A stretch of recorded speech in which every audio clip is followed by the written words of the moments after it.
Geralmente as crianças não apreciam levantar cedo para a escola dominical. Boa parte delas já faz isso durante a semana. Porém, os pais devem passar para os filhos que a escola dominical também é especial por uma série de razões. Erra o pai ou a mãe que acha que não deve levar sua criança à escola dominical apenas porque ela está cansada por estudar durante a semana, ou porque brincou demais no sábado, ou foi dormir tarde por causa daquela festa na igreja. Esse é um tipo de compaixão que não procede. É necessário. É nessa hora que os pais amigavelmente devem mostrar aos filhos que a escola dominical é especial para toda a família. Lembro-me de um fato ocorrido em uma igreja do qual fui pastor, quando perguntei a uma irmã por que não trouxe o filho, que na época deveria ter 5 anos de idade. Ela me respondeu: ele não quis vir. Eu não sei como está ou por onde anda aquele que agora é um rapaz. Receio que ele tenha seguido o caminho de seus irmãos mais velhos, que abandonaram a igreja porque a mãe comodamente aceitava o fato de que eles não quiseram vir. Papai e mamãe levam seus filhos à escola dominical, tenham eles vontade ou não. Cumpram as suas responsabilidades como um dia prometeram a Deus quando levaram seus filhos para serem batizados ou apresentados, pois como no caso daquela mãe, amanhã poderá ser tarde demais para chorar o que podia ser evitado.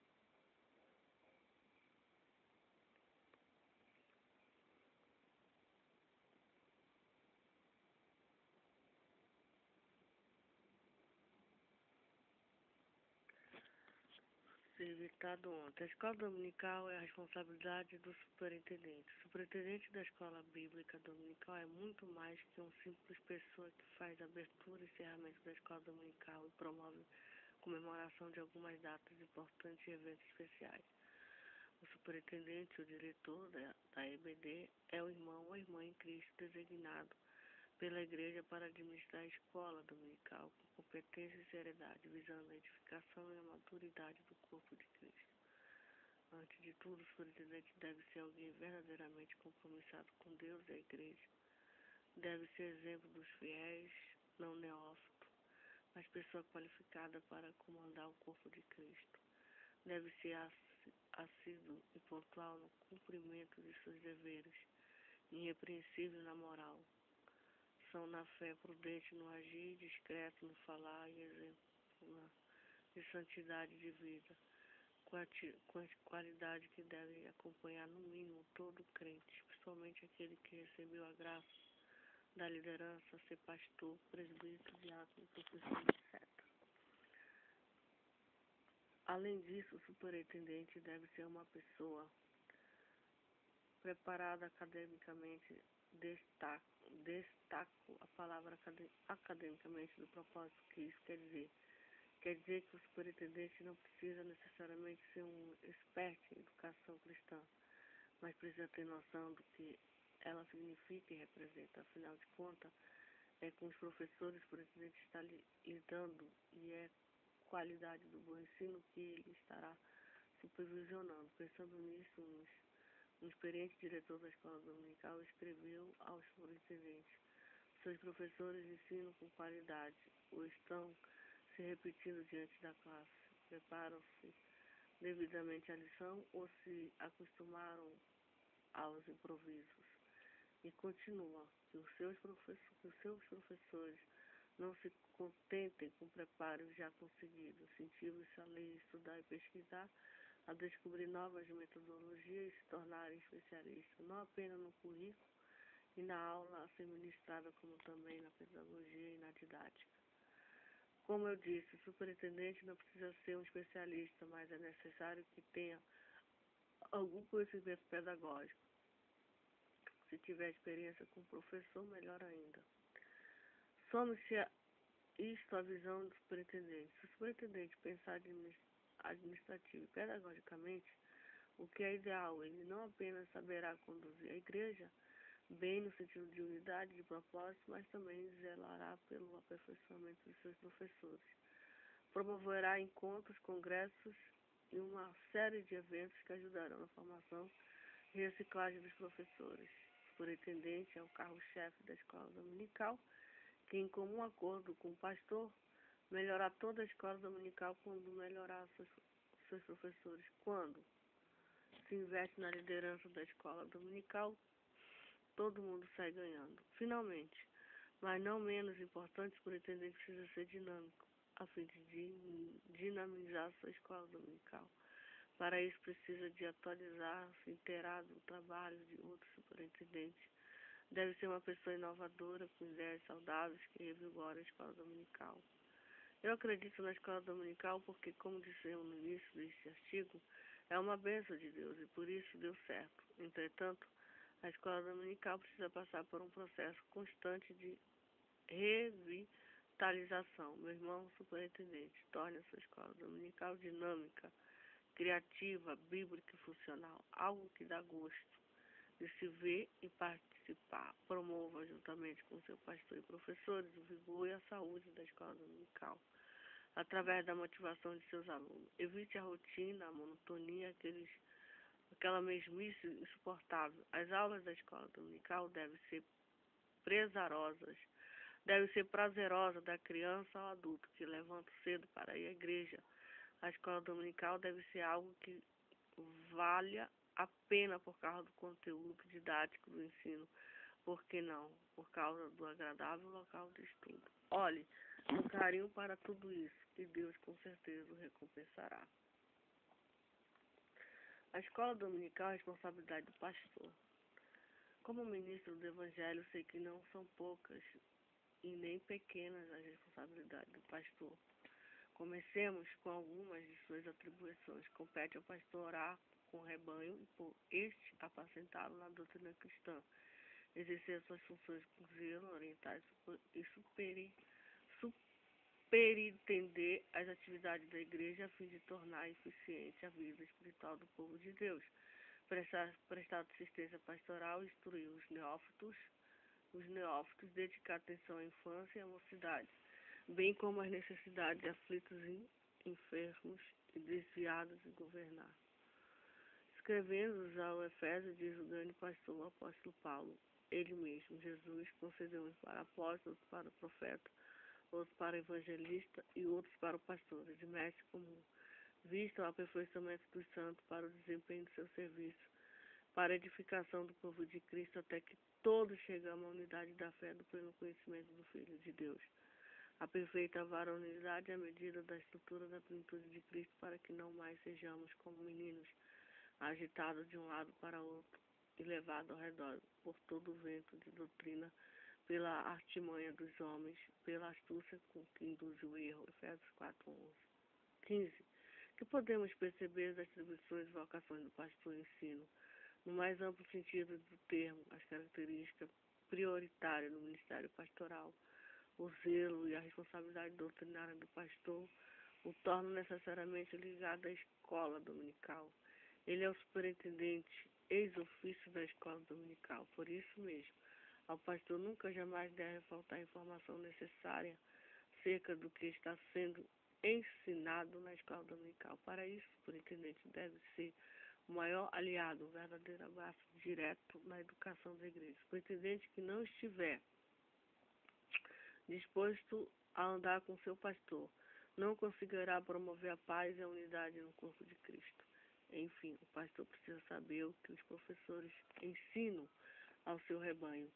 Quem ensina e como se ensina esta informação, ele adquirirá, primeiramente, com o superintendente através das constantes reuniões com o conselho de ensino. pastor deve ser um verdadeiro conselheiro no meio de seus auxiliadores. Diálogo é fundamental, é imprescindível que o pastor e a liderança da escola dominical falem uma só língua e se juntem mutuamente, conforme recomenda Paulo em 1 Coríntios 1:10. Rogo-vos, irmão, pelo nome de nosso Senhor Jesus Cristo, que faleis todos a mesma coisa e que não haja entre vós divisão, antes sejais inteiramente unidos na mesma disposição mental e no parecer. A escola dominical agradece. As demais, pela experiência e formação pastoral que tem. O pastor precisa estar atento às carências de seus professores. Superintendente, ele deve zelar pelo aprimoramento de sua escola dominical, investindo pesado em sua liderança. Precisa indicar e sugerir bons livros, mostrando a importância e o valor da leitura.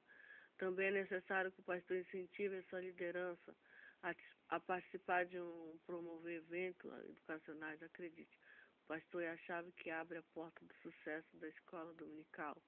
Se você, pastor, tiver visão pedagógica, além de administrativa, é claro, ninguém segurará a sua escola dominical. O Espírito Santo gosta de pessoas assim, que usa pessoas assim. Além disso, é necessário que o pastor tenha propósito permanente e bem definido para a escola dominical. Quais devem ser os objetivos do pastor para a escola dominical? São basicamente estes: promover a edificação da igreja na palavra para o serviço, ganhar vida para Cristo e discipulá-la. Formar líderes capacitadores. Parte 2. Psicologia da educação cristã. As características físicas, mentais, sociais, emocionais e espirituais dos alunos, o que ensinar e como ensiná-lo. Minhas professoras da Psicologia da Educação da Faculdade de Filosofia costumavam dizer que de médico, louco e psicólogo todo mundo tem um pouco.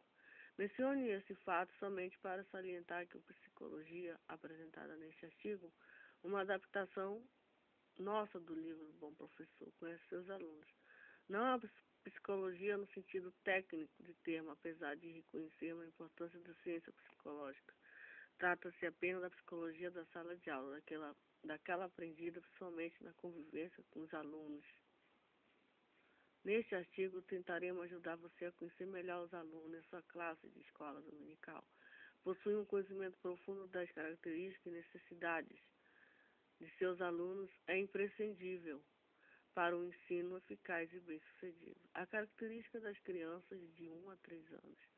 A construção começa pelo alicerce, como o nosso alvo é construir Cristo na vida das pessoas. Começamos pelo alicerce, que são as crianças de 1 a 3 anos. Neste artigo, gostaríamos de ver essas características mesmo e a maneira como conseguiríamos alcançá-las usando a palavra de Deus. Isto talvez soe estranho aos ouvidos de alguns, porém a verdade é que a criança, nesta idade, pode captar muita verdade acerca de Deus por causa do instinto de busca de Deus que existe em todo ser humano. Damos muita importância a esta idade porque dela Deus pode receber muito louvor. Fisicamente, estão crescendo rapidamente, seus músculos existe ação, por isso são turbulentas. Elas se cansam com facilidade e necessitam de longos períodos de descanso. De 1 a 2 anos, a criança age impulsionada pelos músculos maiores, mas cai quando tenta andar rapidamente. Quebra tudo que tenta alcançar, porque os músculos menores não se desenvolvem, não há uma perfeita coordenação motora. Por isso, todos os brinquedos devem ser fortes, grandes e leves. Aos 2 anos, gosta de enfileirar objetos, cadeiras, brinquedos, etc.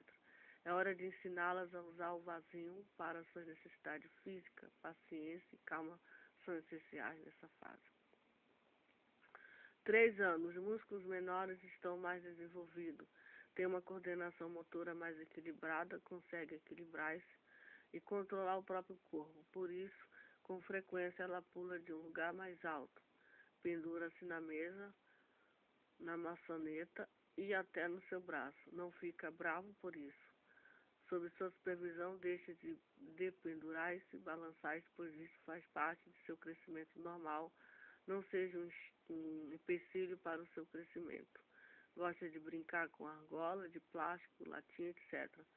Mas além de enfileirar, já consegue também empilhar os brinquedos. A criança de 1 ou 3 anos adoece com facilidade. O ambiente da sala deve ser o mais sadio possível para evitar contágios. Mentalmente, são curiosa, investigadora, por estarem começando a conhecer as maravilhas que Deus criou. 1 a 2 anos. Sua atenção é limitada. 1 minuto a 2 no máximo. A mente cansa-se logo. Fala pouco, mas entende quase tudo. Não tem habilidade de fazer perguntas, nem observações engenhosas. Deve nos lembrar de variar atividades. Contar a história ou falar rapidamente sem entrar em detalhes. Não esperar que ela participe ativamente da aula, respondendo a todas as perguntas, nem perguntando. Ela entende mais do que fala. 3 anos, o que é isso? É a pergunta mais comum entre elas. Não tem noção dos dias da semana, gosta de repetições, fala mais palavras, gosta de explorar o desconhecido, quebra as asas do avião para ver o que tem dentro, arranca a peninha dos bichinhos para ver o que é feito. Para aproveitar essa curiosidade aguçada, prepare uma mesa com as coisas que Deus fez e vá sempre acrescentando mais objetos. Deixe a mesa sempre coberta com plástico para evitar estrago. A criança fala através de frases, mas sua mente está geralmente adiada no que diz. Não ajude nem apressa para encontrar palavra. Ouça pacientemente, custe o que custar. Por causa da infiltração da TV, essa maneira marcante de se comunicar. As crianças dessa idade hoje falam muito mais que no passado. Mesmo assim, nunca se esqueça de que elas têm apenas 3 anos e é uma criança. Social e emocionalmente. São sensíveis, gostam de falar, de agradar e de serem agradadas. Precisam da atenção de todo mundo. Chamam a atenção de todos, sendo ou muito boas, ou rebeldes demais. Gritam, choram, são egoístas ao extremo, etc. Consegue perceber o humor do professor pelo timbre da voz, sorriso e contato corporal. 1 a 2 anos. Certos incidentes ficam gravados na memória da criança para sempre. Ela pode não querer ir à escola dominical porque um coleguinha bateu nela na saída, ou porque teve uma impressão má da professora. Todas as vezes que sabe que terá de ir à igreja, começa a chorar. Demora muito para se ambientar em uma nova situação. Ela se retrai e torna-se agressiva. Exemplo, quando se separa da mãe pela primeira vez, para ir à sua classe, chora porque pensa que vai perdê-la ou que ela vai embora. Leve até a classe de sua mãe e mostre que ela ainda está lá. Após várias tentativas, se não se acostumar com a ideia de separação, separar-se da mãe, traga um guarda-chuva, o capa ou bolsa da mãe e deixa na sua classe. Assim a criança vai sentir que ela não foi embora. Nunca diga, você é um menino grande, ainda está chorando? Veja todas as crianças ao seu redor, olhando. Você não tem vergonha? Antes abrace a criança que tem o nariz escorrendo e os olhos cheios de lágrimas, limpos com lenço. Mostre a ela brinquedo, figura ou livros. Ela precisa de segurança, ela se sente mais segura, ajustada na escola dominical quando é saudada todos os domingos os mesmos professores.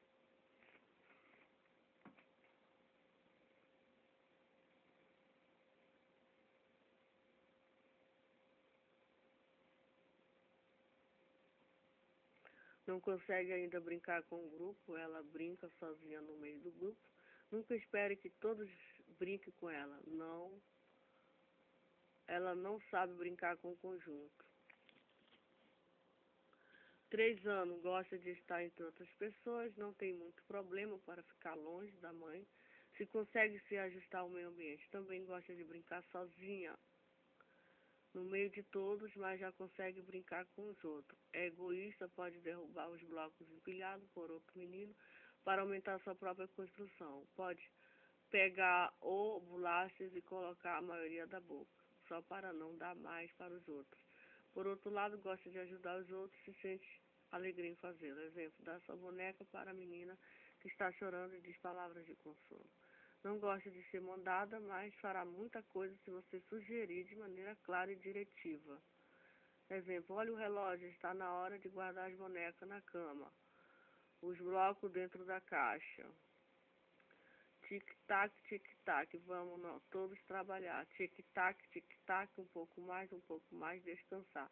Tic-tac, um pouco ali, um pouco aqui. Terminar.